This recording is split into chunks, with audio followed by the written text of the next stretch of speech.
Hi there, Angie with Art Quilt Textiles here with another episode of In the Studio with Angie. In this episode, we'll continue the studio tour, this time going inside. I'll show you the reception area and the cutting table area. I consider the cutting table to be the heart of my studio, so why don't you come on in and take a look around. Okay, so we are just inside the door now. And the first thing you see straight across from the door is this cabinet. This cabinet was put together from 3 separate pieces. The 2 doors I've had for at least 12 years and never had a use for them, but I loved them so much I just saved them. And the cabinet itself I purchased at a thrift store for $20. It was dirty, greasy, and just plain yucky, but I brought it home, cleaned it up, and for a long time I used it in a horizontal position, using the top as a work surface and the shelves for books. But recently I decided to use it in a vertical position, and I remembered the doors, so I asked my husband if he could put the doors on the cabinet.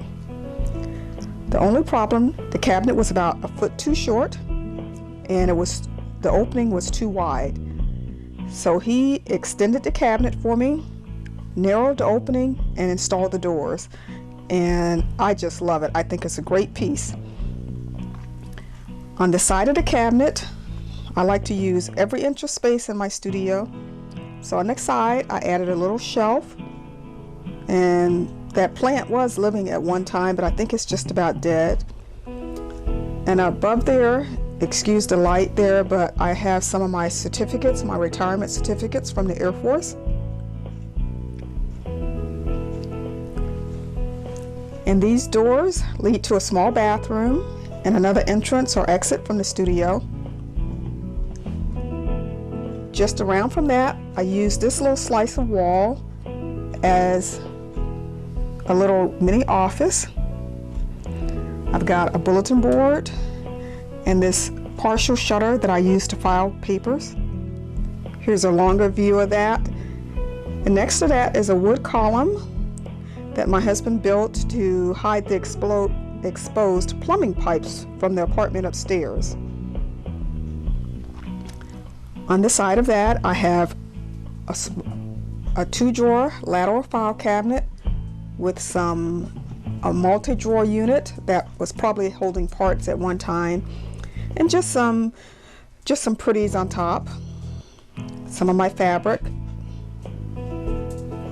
The cabinet next to that, this piece, I call it my international piece. I found the body of this cabinet on the side of the road one day going home when we were stationed in Italy. There were no drawers to it whatsoever. So it sat on my balcony for 3 years before we left Italy. And when we moved to Turkey, it sat on my balcony for almost 2 years.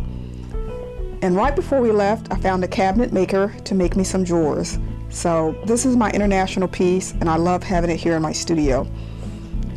Behind the door with the colorful fabric, I store books and videos. Above that, behind that piece of colorful fabric, is my TV and DVD player. And next to it, another small case with books in it. And come on around, there's another lateral file cabinet with a couple drawers on top and a microwave and coffee pot. So that's my little snack station. And we're back at the door again. So coming on around, this piece with this colorful fabric is my mangle, which is a rotary iron. They call them flat irons now, and they charge a ton for them. I picked this piece up on a trade. I received this in exchange for some screen printing supplies. Here it is with the cover off, so you can see better what it looks like. And maybe I'll do a little short video on that one day. Hanging above, it's my little Rust Fairy jacket that I made from a t-shirt and some mystery sheer fabric. And I don't have a lot of display space in my studio, so I have to hang things wherever I can. And this is hanging from the ceiling. And if I go back to the other side of the door, there's a piece of my fabric that's also hanging from the ceiling. Over next to the mangle is a bookcase sitting on top of a cabinet. So I have to go all the way up to the ceiling, and the bookcase is secured to the wall so it won't topple over. And this is one of those stool ladder type things. I have several of these vintage pieces around my studio, and I love them because I'm only 5'2", and everythhy above my head I need a ladder for. Now before we leave this area, I have a small little round table that I drug in from the garden. I've covered it with some of my rust fabric, and I have 2 chairs that I've slip covered with my rust fabric.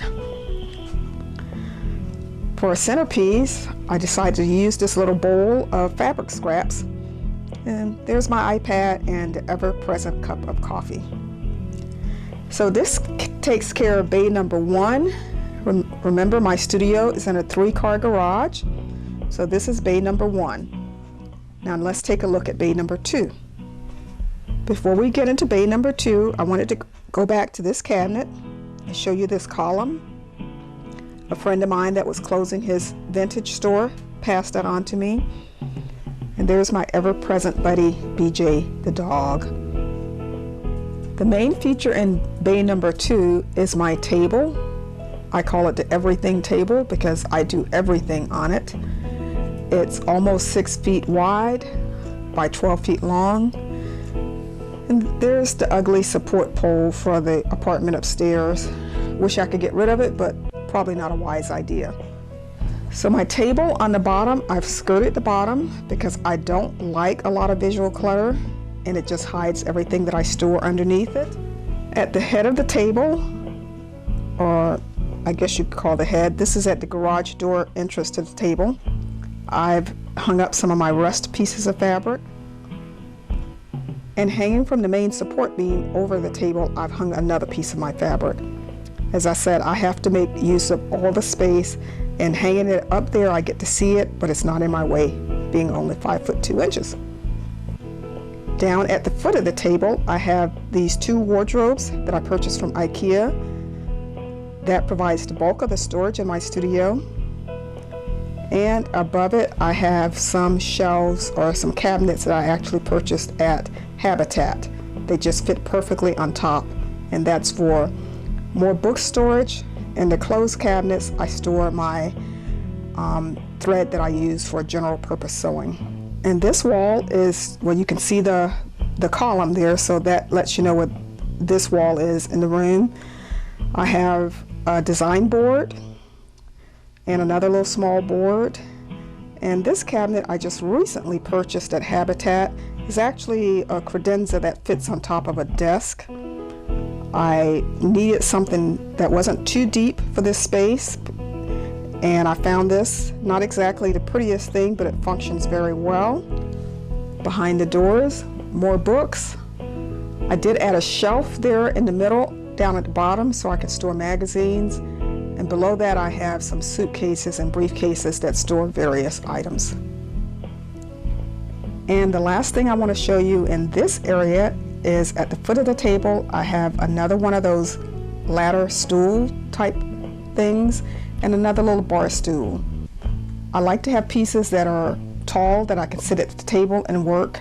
I tried having a desk in here, but it really just didn't work for me. I actually prefer to sit at the table. Actually, that was not the last thing I wanted to show you. Up here at the head of the table, I put this little shelf to store my various irons. I have several different irons that I like to use for several different things. Each iron has a specific purpose, and I had them on the table, but as you can see from the scorch marks on the table, I kept forgetting to move them fast enough. So I now have them on this shelf with silicone pads under them as needed. That will, in case I do forget to move them fast enough, I won't burn anything. And on this side of the table, another bookshelf, this time supported by a dresser drawer. And again, that bookshelf is secured to the wall so it won't topple over. As you can see here, I have things that I like to use at the table. My little press, another little iron up top, scissors, pencils, pens, and I have parchment paper, spray bottles of water, quilt basting spray. In the drawers are other stuff that I use at the table, more ironing supplies, chalk, pencils, and markers. And there's a garbage can that needs to be emptied. Well, that concludes this episode of In the Studio with Angie. I hope you've enjoyed this part of the studio tour. And if you'd like to see more videos of this type, subscribe to my YouTube channel. The link is popping up on the screen right now. Also, do check out my blog, where you'll find other tutorials on textile surface design and some great information. I hope to see you soon, but until next time, have a beautiful day.